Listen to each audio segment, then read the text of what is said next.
Okay, so whether you're driving to grandma's house or you're heading to the airport with the yacht, Colorado weather the week of Thanksgiving can also be unpredictable. Yeah, especially if you're yachting. That's why the Weather Impact Team is tracking what to expect as we get closer. Meteorologist Chris Bianchi now talks about the chances for snow.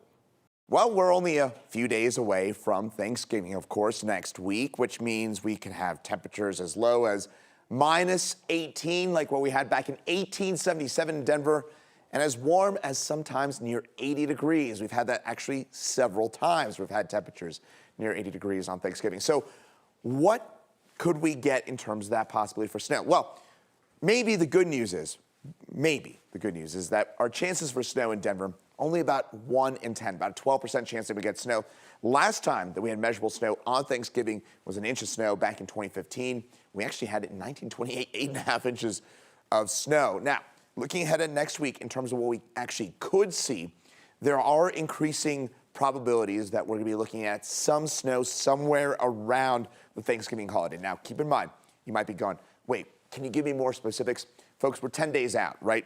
I don't have to tell you that forecasting a day or two out in Colorado is challenging. When we're talking about 7 to 10 and that sort of window, we're talking about generalities. I'll tell you what, one thing is this is not going to be an outdoor Thanksgiving dinner kind of setup, but we are looking at cooler and perhaps wetter, perhaps snowier weather around the Thanksgiving holiday. There are indications that we're going to be looking at that. So here's your overall outlook if you wanted to plan ahead for us here in Denver throughout most of the urban corridor.